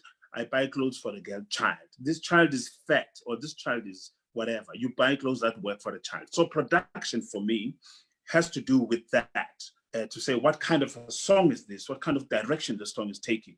Then you go look for clothes that would work for that song, for that child that you are trying to dress up as a song. I don't know if I answered correctly. Yeah, you did. Okay. Any follow-up, guys, on that space before I move to Brand? I was out of the network a bit, so I can't follow up. I saw you guys I thought you guys left me with this. Oh yeah, there was a network problem my side. People always disappear. Ulebo Vele is always Nje at home. We are Shia. So, Mfundis, Yeah. it's been 25 years now. 25 Yeah. years. Yeah. Just exister. Yeah. Now, my question is,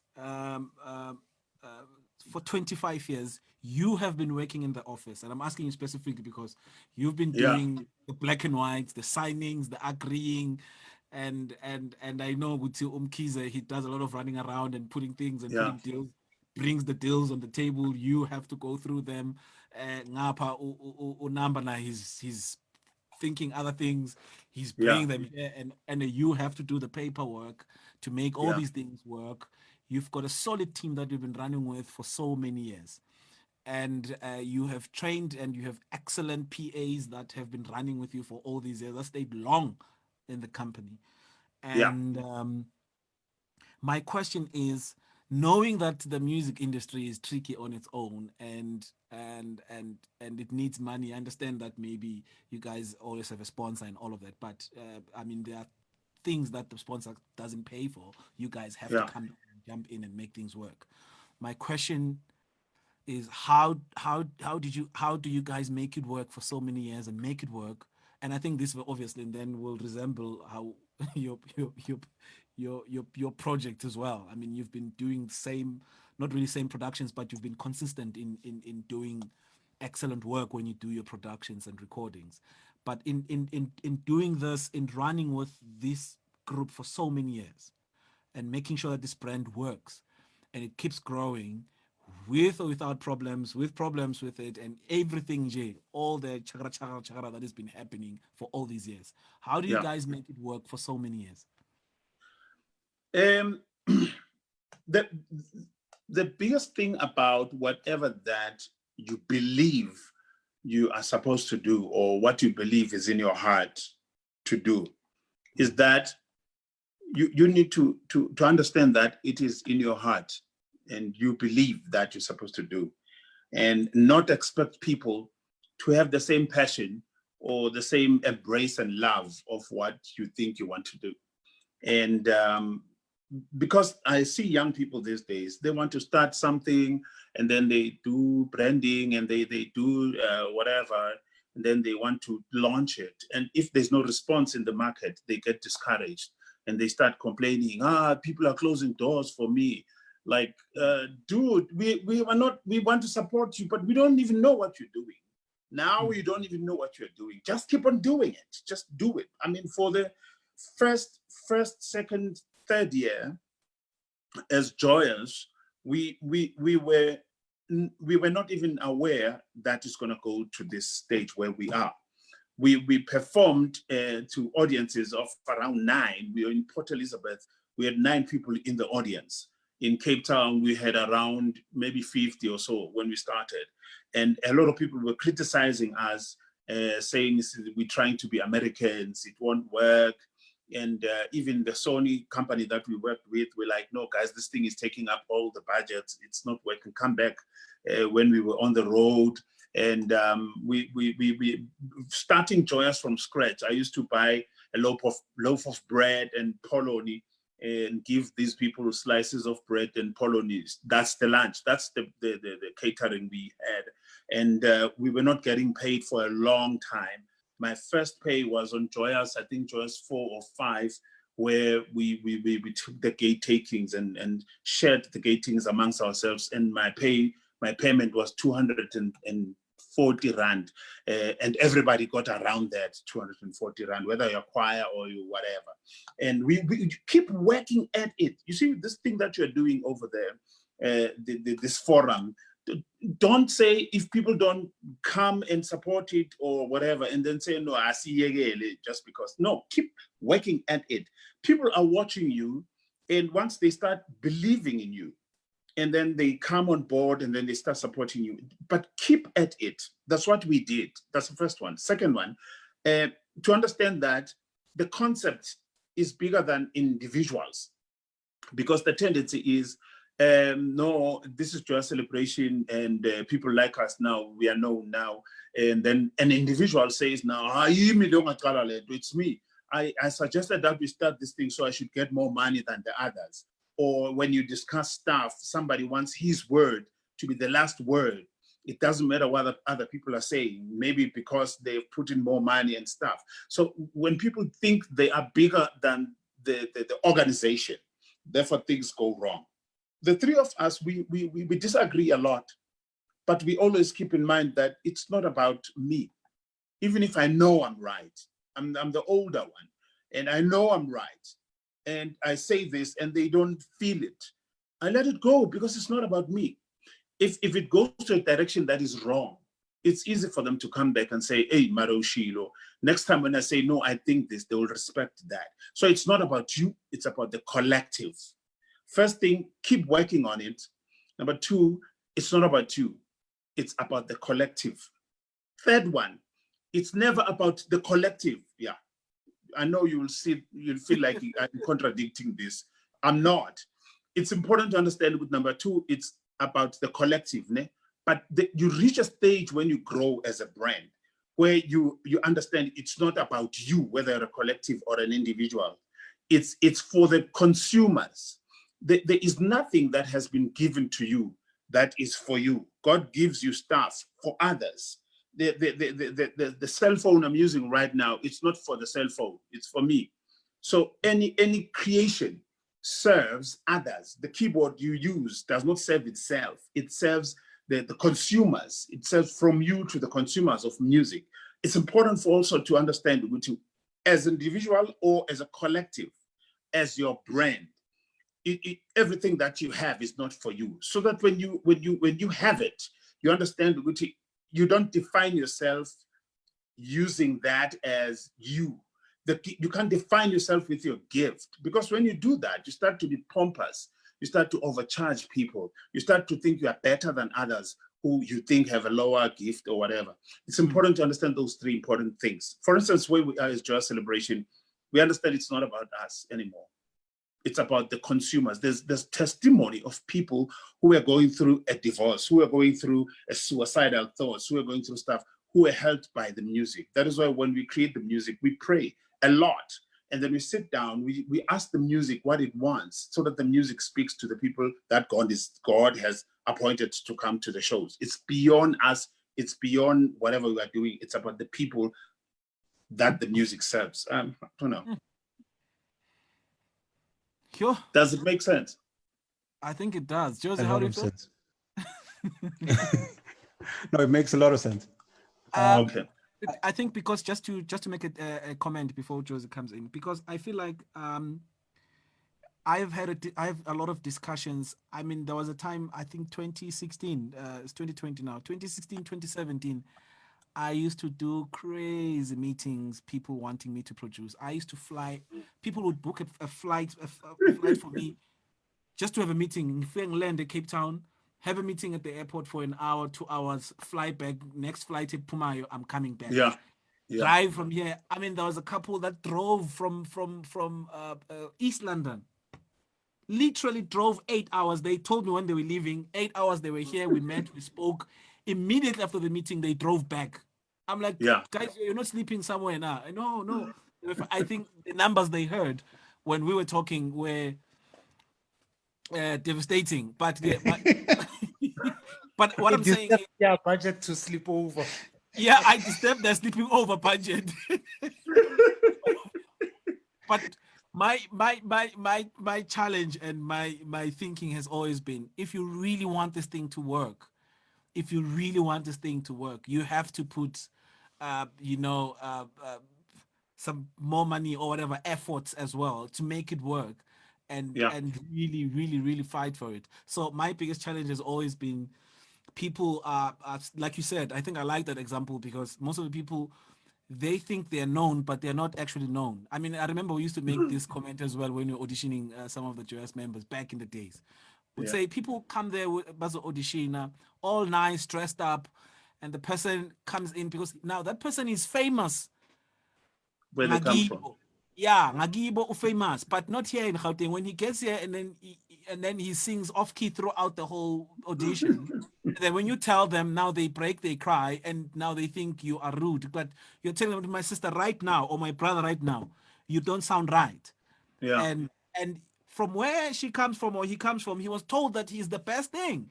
Yeah. And now he comes, now he does this thing, and most of them, they like to take this money, invest, and do an amazing photo shoot, and do all these branding. Pictures are always looking nice, and the music sounds crappy, But now, and now my issue is, you said you want to sing. I think, just to make a very awkward example, I know our fundis will kill me for this.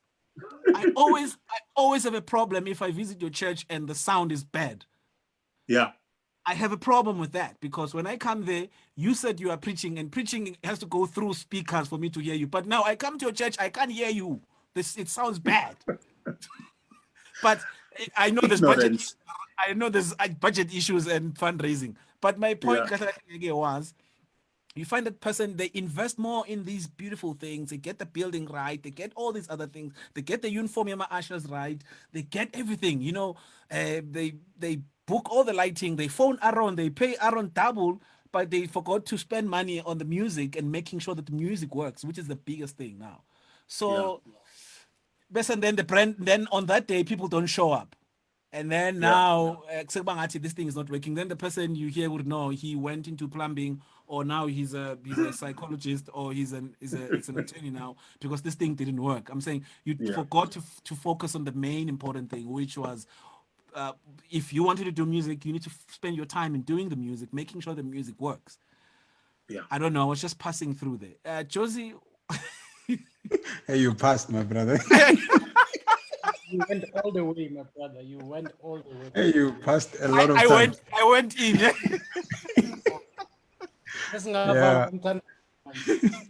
Yeah. Yeah. So can I come in? We are left with 5 minutes to wrap up everything. All right. Yeah, no.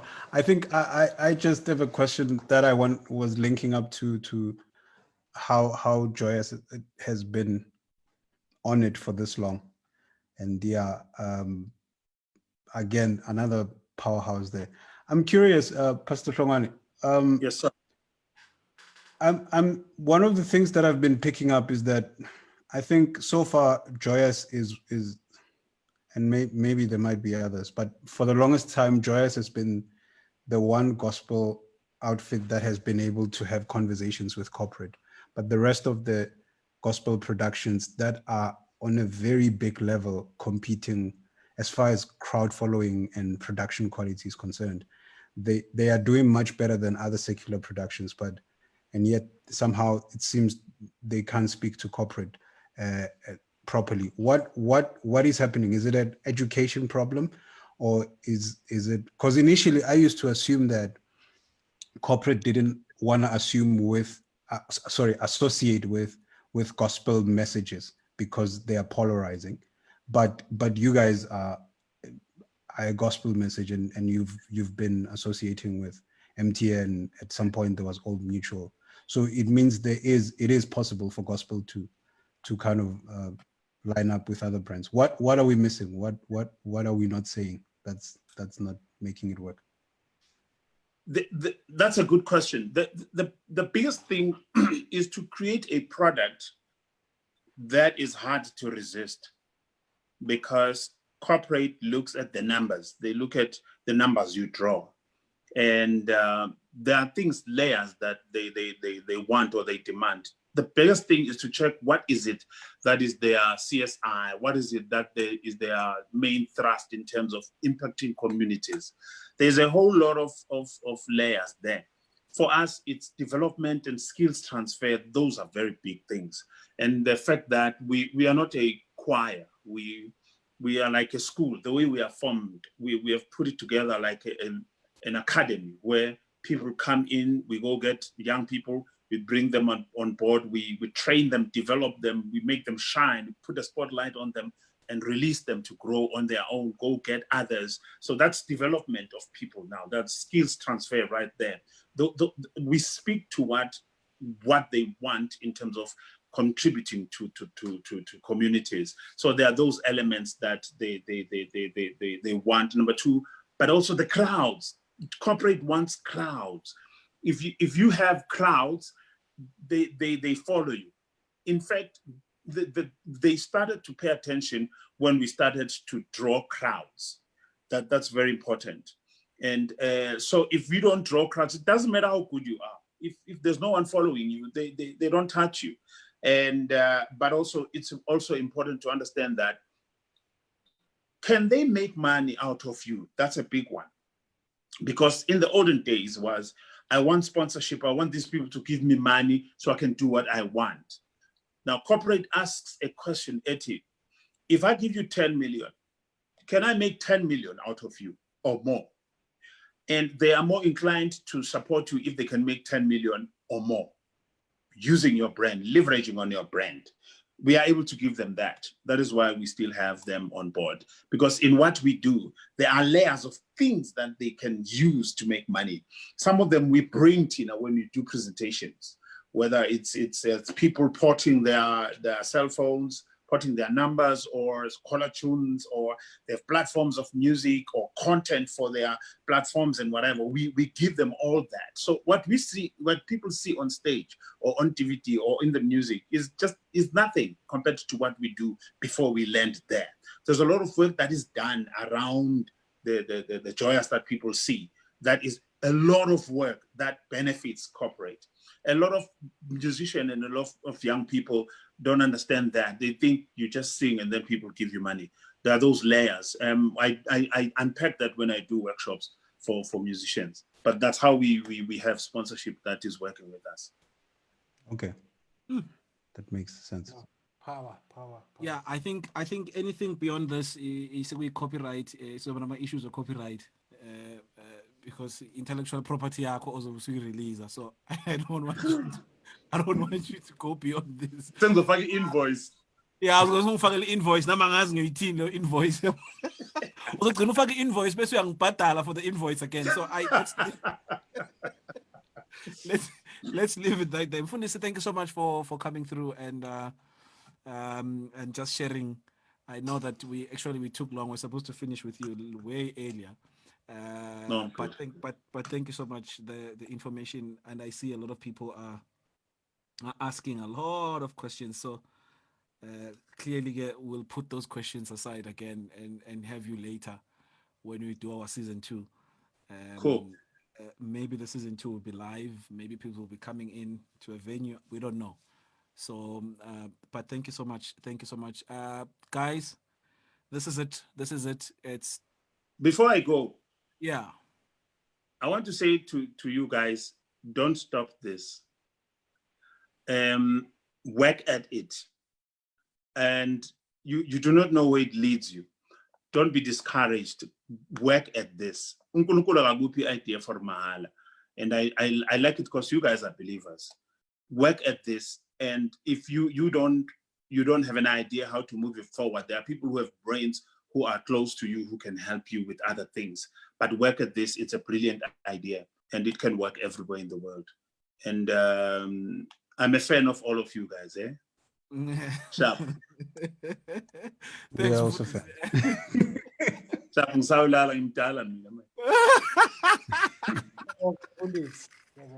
Sure.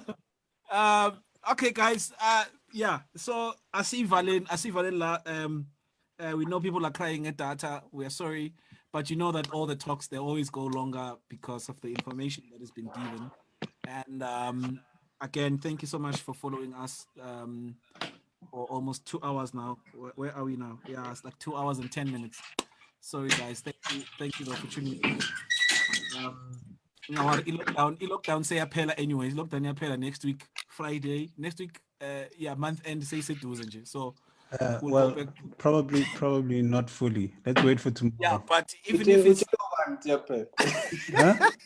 no, it dating now. I mean, it till month end. Let's say 2 weeks. So till apela next week. So inezinto attached to them. I don't care. Apela before it. I don't think it's finishing. In fact, if anybody knows Cyril Ramaphosa personally, can he or she ask him to at least open barbershops and because I have a lot going on, and takeaway shops because really it's becoming a problem. Yeah. Joseph, the cookie. Hey, my brother, yeah, I think all the single brothers can say amen in the room, but just if you can open a barbershop and KFC, chicken licken, and something, anything. Yeah, well, 6 months to go. We need dating now, 50 month and April. So I'm gonna try and hold on to that for now unless Thursday I get a shock of my life again, or the opening line is my fellow South Africans. I saw something like just roaming around. Yeah, unfortunately, we are struggling to hear you, and I think you have a good point. But your point now is I'm saying, can you hear me? There's someone busy. I'm hearing someone. Aaron, can you mute Aaron, can you that mute? mic? Can you mute? Yeah, it's done. Yeah. Thank you. Thank you. Oh yeah, wrong. No, I'm saying I saw something online saying there's gonna be soldiers roaming around until around end of June. So my Yeah, question is, if it- you're being here, Bazabenzani. my response to that could depend on what like area, but yeah. Siyabazi bagcwele kuphi la sihlala khona siyasila impilo yakashinji. So Lebo amasotsha usho ukuthi wajwayele ngapho and ngizwe ukuthi vele listen to me. I'm saying I read something. I think listening. no ukuthi I remember on the day of lockdown I drove out of your estate and I ngiphambana namasotsha thize so kuthi bayazi ni lose and mameli nje lapho Estate here too, there's a truck at the main gate already. I don't know. So I'm sure ukuthi I'm sure ukuthi legama liyasebenza but thank you to those who are still here asiniboneni sesikhohliwe nokuthi I think sekulama discussions wethu we after broadcast now. Sorry, yeah, can we? I got calls, man, about the budget, the 300,000 thing. I'm ignoring them actually. Really can we help? Why Can we no? help? Can we help the believers, guys, quickly? Sorry, may I have a spotlight just for 2 seconds? Because I think the Saints misunderstood the 300,000. Bazalwane, it's possible to record without 300,000. I think that's the first thing that has to be mentioned. So if you're out there and you don't have 300,000, it's possible. I think when we find the time, we should make a plan, Thabethe and Morolo, to have a conversation about how to record without 300,000. It's possible. There's a lot of options. You can go studio and do music videos. There's also other solutions you can find that can save lives. So don't I don't know. I'm just thinking you might spill the beans too soon. Okay, sorry.